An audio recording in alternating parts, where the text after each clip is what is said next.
Over a year ago, I did a video on what to wear, what to bring, and what not to bring to a protest, and I think it's high time that I updated that video because, things have changed just a little bit in the US since then.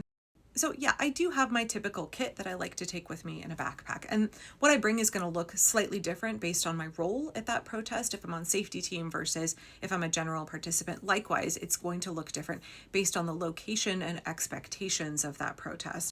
And speaking of expectations, right, our risk assessment now when we go to a protest is dramatically different for a lot of us than it was a year ago. As we are just trying to exercise our constitutionally protected First Amendment rights, the kinds of risks that people all across the country are incurring are dramatically different. And that means that we need to kind of tweak our expectations of what to bring and what to leave behind. And I've been thinking about making this video for a while, but this morning I went to a protest medic training that was offered by some medics and firefighters and a neighboring Indivisible group. And they had some other good suggestions, right? These are protest medics who are down at ICE night after night, and they had some extra insight about things that you want to consider when you are going to a protest, particularly in a situation where you will be interacting with federal agents. So I'm going to speed run through a list of supplies and advice now. I really encourage you to go watch the video right before this one where I talk about situational awareness and risk assessment, because that's going to make an impact on what you actually decide to bring and leave behind. Also, please understand, I'm not a medical professional. I'm not going to give you advice about what to pack in terms of a first aid kit or other medical supplies. I'm simply talking about your personal kit that you want to have as a protester. And I absolutely welcome any critique or advice or things that you have found helpful or a hindrance to you at protests. Please let me know in the comments. Okay, right off the bat, let's start with our personal effects and decide whether or not it's appropriate to have these things at a protest. Number one, a deep understanding of your constitutional rights. Know your rights. I think that's one of the best things that you can have and bring with you to any and every protest. If you need to bring a Know Your Rights card, that's great. If you want to become a student of the ACLU's Know Your Rights section on their website, even better.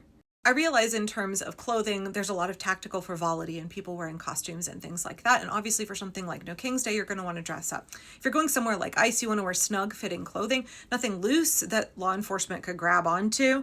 For any protest, you want good footwear, closed-toed shoes, something that you can run in quite easily, something that if you're marching for 4 hours, your dogs aren't going to be barking at the end of it, something that will protect your feet.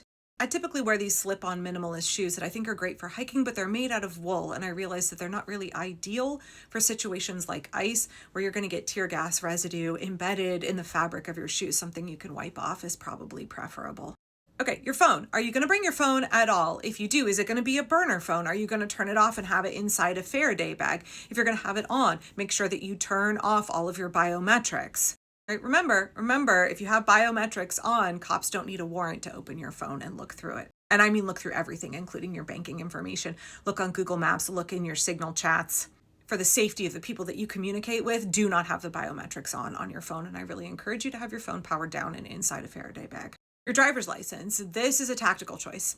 If you have your driver's license and you get detained, you will be released far quicker if you have that identification on you. But maybe you want to gum up the works. Maybe that is a direct action you want to be engaged in, to choose not to have your ID, and then you're going to waste law enforcement resources being stuck inside either, the jail or an ICE detention facility for longer. Think carefully about whether or not you want to have your driver's license.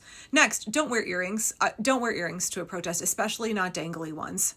Again, something like No King's Day, a rally or something like that, maybe you would feel safer doing that. But if you're down at ICE, don't wear anything that can get ripped out of your ears. And also, if you have long hair, consider putting it back and then tying it up so that your ponytail doesn't become a handle for somebody. And speaking of jewelry, for several months, I've been elevating the warnings from immigration attorneys who are telling us that ICE is keeping people's jewelry. If they snatch you, they're keeping engagement rings, wedding rings, bracelets. They're definitely keeping phones. From people who are undocumented, but also people who are here with legal status. So maybe, don't wear your grandma's wedding ring. Take off valuable jewelry before you go to a protest if you think that you might be getting detained. 2 things to wear that are also protective. Wear your glasses, not your contacts, especially if there's any risk that you might get pepper sprayed or tear gassed. It becomes much harder to flush your eyes if you have contact lenses in.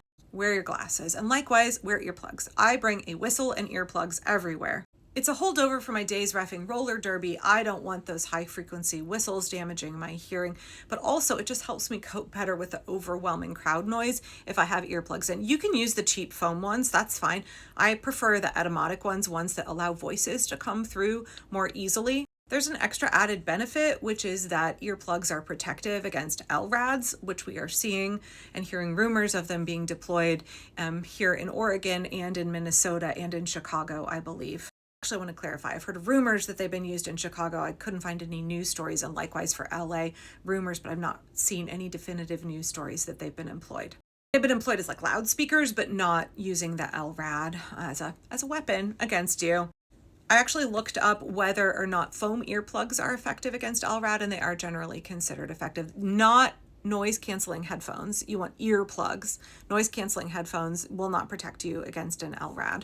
The next thing is the phone number of your attorney or the National Lawyers Guild, and also trusted contacts written on your arm, because they're going to take away your phone if you get apprehended. So have that written in Sharpie on your arm, or some people write it on their leg. What else are you going to bring? You're going to bring a buddy. We don't want to go alone if we can possibly help it. Sometimes I go to protests alone. I always meet up with friends there. And if you're at a protest alone, make friends with other people. Find somebody. You got to have each other's backs. We all have to keep each other safe. We don't leave anybody hanging out to dry.